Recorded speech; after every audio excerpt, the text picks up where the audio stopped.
Number 8. Rehearsing conversations in your head. You're brushing your teeth and suddenly you're deep in a conversation that hasn't happened yet. You're playing out both sides. What you'll say, how they might respond, and how you'll clarify your clarification. Sometimes it feels like overthinking, but really, your brain's just practicing emotional precision. People with high emotional intelligence tend to do this on autopilot. Before anything even unfolds, you've already mapped the terrain. You're not just thinking about what you want to say, you're imagining how it'll be received, how it might feel, where it might go wrong, and what it might stir up. You edit as you go. Change your tone, swap out that sentence, and rethink the ending. It's like drafting a speech in your head, but for everyday life. And yeah, it can be tiring. You wish you could just speak freely sometimes. But you've seen what happens when people don't care how their words land. You care, maybe even too much. But it's what makes you trustworthy, safe, and the one people always confide in.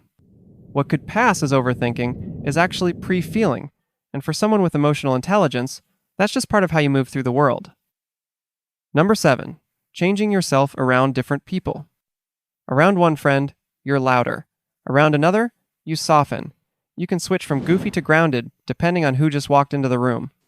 Some people might call that fake, but for you, it's not about pretending. It's about tuning in. People with high emotional intelligence don't just read the room, they match it. You pick up on tone, energy, and body language, and then shift your own vibe to meet people where they are. Not to manipulate, but to connect. There's a reason people feel comfortable around you. You pick up the tempo, lower the volume, shift the tone, and it feels seamless, like a conversation that never misses a beat. This habit can be confusing even to you sometimes. You wonder which version of yourself is the real one, but the truth is, they all are. You're just someone who instinctively adapts, like an emotional translator who makes people feel understood, without them having to explain themselves. Of course, there's a cost. You sometimes lose track of your own needs in the process. It's easy to default to being what others need, and forget to ask what you need. But this quiet superpower, it makes people feel safe with you, and most of the time, you don't even realize you're doing it. Number 6. You're exhausted by social energy. You spend the day around people, maybe at work, a family gathering, or just running errands, and by the time you get home, it feels like your brain needs a power nap. Nothing dramatic happened, no one yelled, but your whole system feels completely overloaded. This is what happens when you absorb emotional noise, the tone of voice someone used, the way that one person looked stressed but didn't say anything, the tension between two people that never got addressed. Your brain picked up on all of it, even if no one else did. High emotional intelligence isn't just about understanding people, it's about sensing them constantly. And when that radar stays on all day, it takes a toll. You might find yourself needing more alone time than others, not because you're antisocial, but because your nervous system is busy processing emotional data most people never even notice. This kind of sensitivity isn't a weakness. It's awareness in high definition. But like any high-resolution system, it uses way more energy. So if you feel tired after a day of nothing, don't question it. That wasn't nothing. That was emotional surround sound. And you've been listening on full volume all day. Number 5. Saying sorry all the time. You're in someone's way for half a second. You apologize. You ask a question that mildly interrupts. You apologize. Someone else seems uncomfortable, and suddenly you're wondering if you need to apologize for simply existing, or for that one time you spoke too confidently in 2017. It's not that you did something wrong, it's that you felt a shift, and your immediate reflex was to smooth it over. People with high emotional intelligence often carry this habit. You sense tension the way some people sense weather, and when that internal barometer drops, your first instinct is to make it better, even if you didn't cause the storm. Sometimes you apologize just to make other people feel safe. It's a preemptive repair, a way to say, I see you, before anything breaks. Of course, not everyone understands this.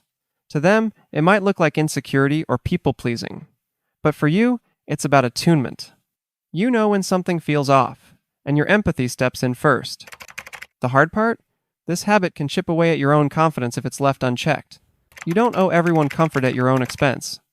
But the fact that you notice, that you care enough to soften the moment, that's emotional intelligence in action, even if it sometimes sounds like sorry. Number 4, remembering emotions, not words. You can't always quote someone word for word, but you do remember the way their voice cracked when they said it, the pause, the look in their eyes, the way the room suddenly felt heavier, even if no one else seemed to notice. For you, memories aren't just stored as facts. They're wrapped in feeling.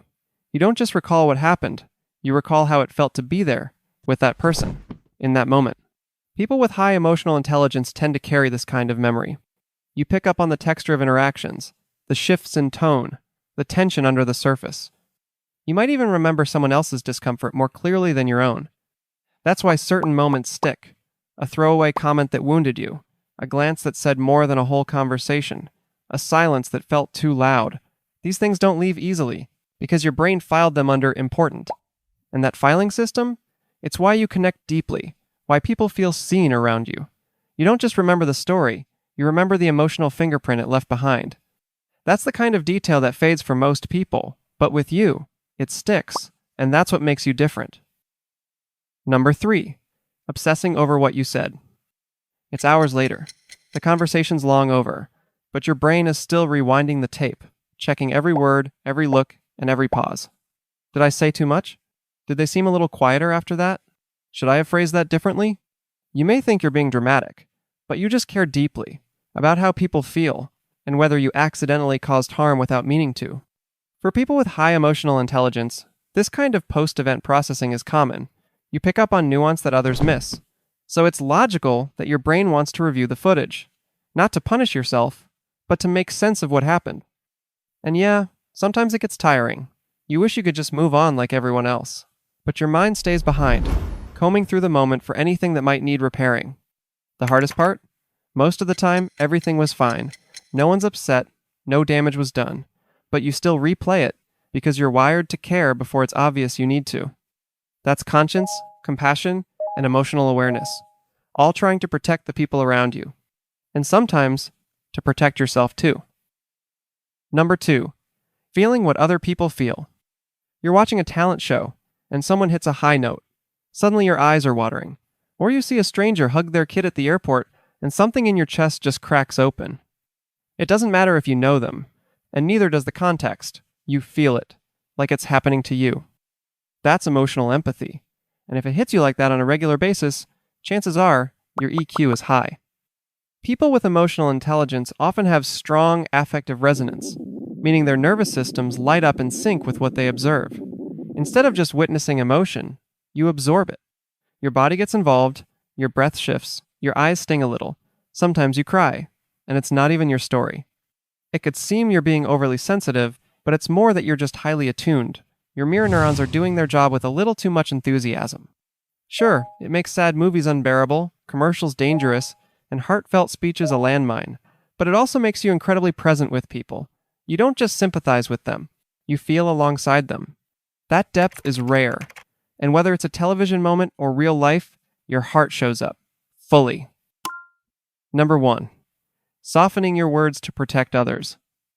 You're about to say something honest, but your brain runs a quick scan first. Will this hurt them? Will it be too much? Will they pull away? And just like that, you soften the words, add a smile, and say it half as strongly as you meant to, or not at all.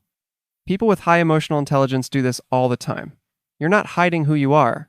You're adjusting how much of your inner world someone else can handle. Not because you're scared of being seen, but because you've learned that your honesty carries weight. You've seen people freeze, shut down, and misread your intentions. So now, your brain double checks before letting things out. You want to be truthful, but you also want to be kind. This doesn't mean you're fake. If anything, it means you care too much about other people's emotional bandwidth. Of course, it can leave you feeling like no one fully knows you. That's the cost of this kind of awareness. You're always trying to keep things safe, manageable, and light enough to carry. But that ability to measure your words, to sense the edges of what someone can hold, is emotional intelligence in its most delicate form.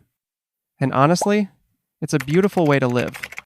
A life where empathy guides you, where words are chosen with care, where feelings matter, and people feel safe just being near you. The world might not always get you, but the way you move through it, that's a kind of wisdom. We explain a lot around here. Subscribe so you don't miss what's coming next.